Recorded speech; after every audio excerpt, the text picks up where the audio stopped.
जय श्री राधा कृष्ण। वैशाख मास के देवता हम तुम्हें करें प्रणाम। दो हमें धन विद्या बुद्धि यश और मान सम्मान। वैशाख के ठाकुर की जय। अब हाथ में पैसे फूल और चावल लेकर वैशाख महीने में रोज कहीं सुने जाने वाली कहानी को सुनेंगे। बोला वैशाख के ठाकुर की जय। लक्ष्मी नारायण भगवान की जय। ओम माधवाय नमः। बहुत समय पहले की बात है। किसी नगर में एक राजा था। वो बहुत दयावान धर्मात्मा राजा था। भगवान विष्णु का अनन्य भक्त था। पूजा पाठ कीर्तन में उसकी गहन आस्था थी। हर साल गंगा जी में वैशाख स्नान करता। एक समय जब वैशाख मास आने वाला था तब उस राजा ने सोचा कि मैं इस देश का राजा हूँ, मुझे अधिकार है कि मैं सबसे पहले गंगा जी में स्नान करूँ, बाकी सब मेरे बाद स्नान करें। बस यही सोचकर उसने पूरे राज्य में ऐलान करवा दिया, ढिंडोरा पिटवा दिया कि चैत्र पूर्णिमा से लेकर वैशाख मास पूर्णिमा तक राजा गंगा जी में सबसे पहले स्नान करेगा, उसके बाद ही कोई और स्नान करेगा। अब एक समय राजा के एक मित्र ने राजा को बोला कि आपको क्या पता अगर कोई आपसे पहले ही स्नान कर ले तो। राजा बोला मुझे अपनी प्रजा पे पूरा विश्वास है। मैं ये प्रण लेता हूँ कि अगर कोई स्त्री मेरे से पहले स्नान करेगी तो मैं उससे शादी कर लूंगा, और अगर कोई पुरुष मुझसे पहले स्नान कर लेगा तो मैं अपना आधा राज्य उसे दे दूंगा। अब उस समय तो राजा ने यह बोल दिया, पर बाद में जब उसने विचार किया तो उसे अपने कहे हुए का बड़ा पछतावा हुआ। उसने गंगा जी पर पहरा कड़ा करवा दिया। वैशाख मास शुरू हुआ। पहरेदार पूरी सावधानी रखते। राजा रोज सुबह बहुत जल्दी स्नान करने के लिए पहुंच जाता कि भाई ये सोचता कि कहीं कोई मुझसे पहले स्नान ना कर ले। रोज का राजा का यही नियम था। गंगा जी के घाट के पास एक आम का पेड़ था जिस पर एक बंदरिया रहती थी। अपने पिछले जन्म की स्मृति के कारण वो भगवान विष्णु को प्रसन्न करने में लगी रहती थी। उसे पिछले जन्म के कुकर्म के कारण बंदर योनि मिली थी और वो चाहती थी कि मैं वैशाख स्नान करके अपनी कुयोनि से छुटकारा पालूं। इसलिए वो रोज बहुत सुबह राजा के आने से पहले ही स्नान कर लेती थी। अब राजा को तो ये पता नहीं था कि उससे पहले रोज एक बंदरिया गंगा जी में स्नान कर लेती है, पर राजा को कुछ शक सा तो था, क्योंकि जब वो स्नान करने आता तो पानी हिलता हुआ बिखरा हुआ दिखता था।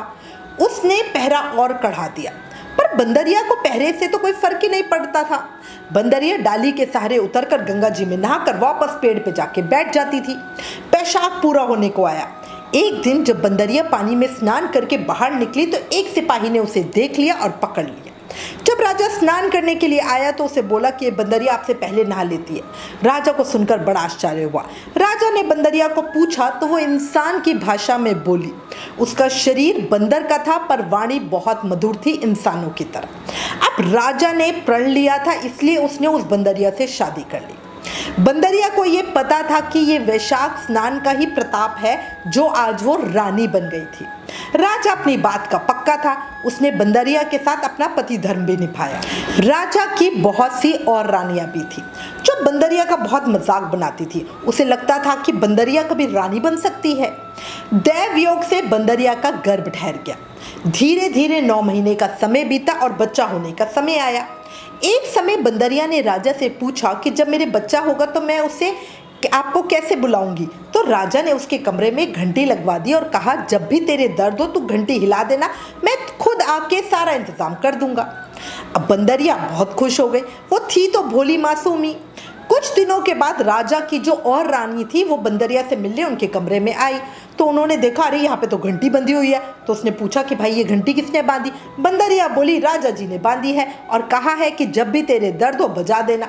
सभी रानियां हंसने लगी और बोली राजा जी पे इतना काम होता है, घंटी की आवाज़ कैसे सुनेंगे। रानियों ने बंदरिया को थोड़ा भड़काया और कहा जरा बजा के देख राजा आते हैं कि नहीं। बंदरिया तो भोली सी थी, उसने घंटी तुरंत बजा दी। राजा भी तभी की तभी आ गए। राजा ने पूछा क्या दर्द हो रहा है। तो बंदरिया ने कहा नहीं दर्द नहीं हो रहा, मैं तो देख रही थी कि आप आते हो कि नहीं आते। राजा को बहुत गुस्सा आया। वो उस समय एक बहुत ज़रूरी काम छोड़कर आया था। जो राजा की और रानियां थी उन्होंने राजा को बोला कि ये तो बंदरिया है, इसको तो कुछ पता ही नहीं है राजकाज होता क्या है, आप कितना बिजी रहते हो, आप इस घंटी को उतरवा दो, जब भी इसे दर्द होगा तो हम संभाल लेंगे। अब राजा ने घंटी उतरवा दी। एक दिन बंदरिया को दर्द हुआ। वो और रानियों को बोली कि मुझे दर्द हो रहा है, बताओ बच्चा कैसे होगा। तब रानियां बोली तू आंखों में पट्टी बांध ले और ओखली में सर डालकर लेट जा, इससे दर्द नहीं होगा। अब बंदरिया ने ऐसा ही किया। दासी ने प्रसव करवा दिया। वैशाख स्नान के पुण्य से बंदरिया के एक बहुत सुंदर पुत्र पैदा हुआ। वो पुत्र पूरी तरह इंसान ही था। देखते ही देखते सभी रानियां चिढ़ गई, क्योंकि किसी भी और रानी के कोई भी और बच्चा नहीं था। रानियों को इतने सुंदर बालक होने की बिल्कुल उम्मीद नहीं थी। उन्हें लगता था बंदरिया के बच्चा बंदर ही होगा, इंसान का नहीं। पर अब तो बंदरिया को बहुत सुंदर एक पुत्र हुआ था। रानियों को लगा कि अब तो ये बंदरिया का पुत्र ही राजकुमार बनेगा और एक बंदरिया राजमाता बन जाएगी। बाकी हम सब रानियों को तो कोई पूछेगा भी नहीं। अब यही बात सोचकर एक रानी ने जल्दी से उस बच्चे को अपनी चुनरी से ढक लिया और बच्चे का मुंह हाथ से बंद कर दिया और वो उसे फटाफट उठा के बाहर ले आई। ले जाकर दासी को दिया और कहा कि इस बच्चे को नदी में बहा दे। और रानियों ने बंदरिया के पास जाके एक पत्थर पर खून लगा के रख दिया। राजा आया और पूछा कि क्या हुआ। तब रानियों ने कहा कि बंदरिया के पेट से तो पत्थर निकला है। राजा ने भी मन में संतोष कर लिया और सोचा कि जब और रानियों को ही बच्चा नहीं हुआ तो एक बंदरिया को कैसे होगा। उधर जब दासी बच्चे को फेंकने नदी पे गई तो उससे बच्चा फेंका नहीं गया। नदी किनारे कुम्हार बर्तन बना रहा था। दासी ने बच्चा बर्तन में रख दिया और महल लौट आई। उधर जब कुम्हार ने बर्तन में बच्चे को देखा तो बहुत हैरान रह गया। उस कुम्हार के भी कोई बच्चा नहीं था। उसने कुम्हारिन को बुलाया और बोला कि देखिए बच्चा, शायद इसे भगवान ने हमारे लिए भेजा है, चल इसे घर ले चलते। कुम्हारिन भी बच्चा देख के बहुत खुश हो गई।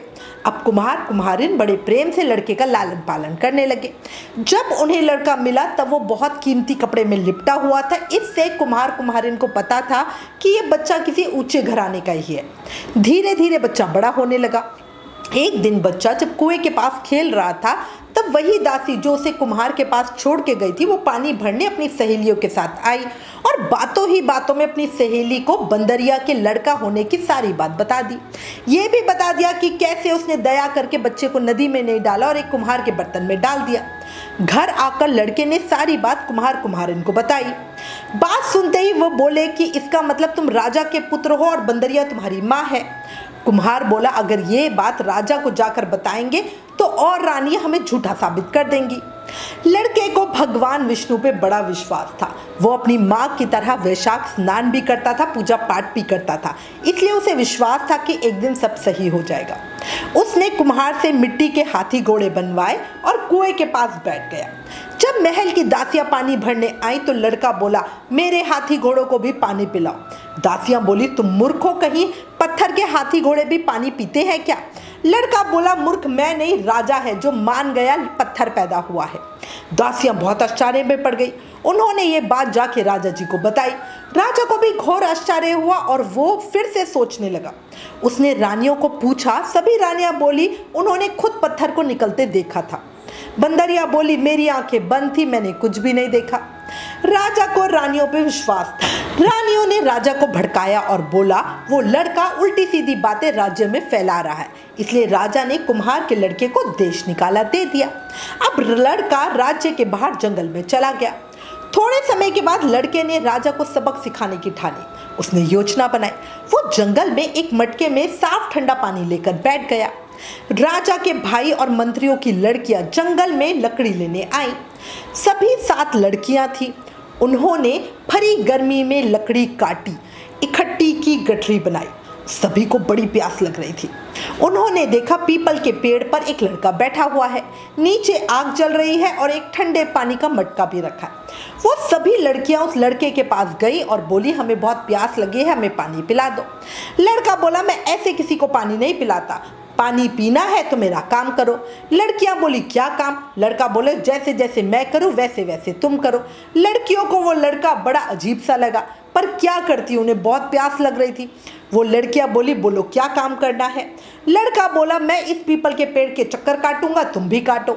लड़कियां बोली, ठीक है। लड़के ने उन लड़कियों को अपना गमछा पकड़ाया और बोला, सभी इसे पकड़कर मेरे साथ चलो, वरना कौन चल रही है मुझे पता ही नहीं चलेगा।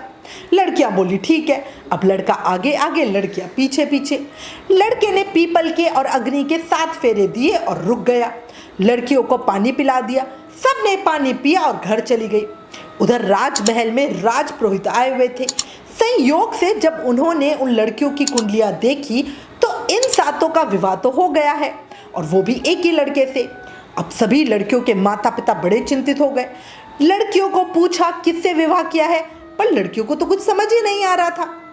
तब एक लड़की बोली, जंगल में हमें एक लड़का तो मिला था, कह रहा था जैसे जैसे मैं करूँ वैसे वैसे तुम करो, तब तुम्हें पानी दूंगा। उसने पीपल के पेड़ के चक्कर लगाए, हमने भी लगाए। अब ये सुनकर बाकी लड़कियां भी बोली, हाँ वो था तो बड़ा अजीब ही लड़का। राजपुरोहित जी ने पूछा, अच्छा बताओ कहीं अग्नि भी थी क्या? तो वो बोली, हाँ पेड़ के नीचे ही थी, उसने हमें अपना गमछा भी पकड़ाया। अब ये सब सुनकर आश्चर्य में पड़ गए। पुरोहित जी ने बोला, उस लड़के ने इन सातों के साथ विवाह कर लिया है। अब लड़कियों के माता पिता क्या करते? वो जंगल में लड़के से मिलने के लिए गए। लड़के को पूछा, तुमने शादी की? उसने बोला, हाँ की। तब सबने कहा, तो अब लड़कियों को अपने पास रखो। लड़का बोला, मैं खुद तो यहाँ जंगल में इस पेड़ पर रहता हूँ, लड़कियों को कहाँ रखूँ? कुछ खाने को भी नहीं है मेरे पास तो। अब ये सुनकर उन लड़कियों के माता पिता ने बोला, तुम चिंता मत करो, हम तुम्हें बहुत सारा धन देंगे, राजा से कह के तुम्हें राज्य में वापस भी बुला लेंगे। अब सब ने राजा से बात की और लड़के को वापस राज्य में बुलवा लिया। लड़के ने उन लड़कियों को अपने घर में रखा, साथ ही एक बहुत बड़ा घर बनवाना शुरू कर दिया। जब घर पूरा बन गया तो उस समय के बीच में वो सभी लड़कियां गर्भवती हो गई और उन सब ने एक एक लड़के को जन्म दिया।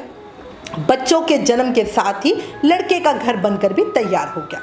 लड़के ने गृह प्रवेश करवाया, बहुत बड़े प्रीति भोज का आयोजन भी किया, राजा को सपरिवार आने का न्योता भेजा। निश्चित समय पर राजा अपनी सभी रानियों को लेकर आया, बस बंदरिया को नहीं लाया।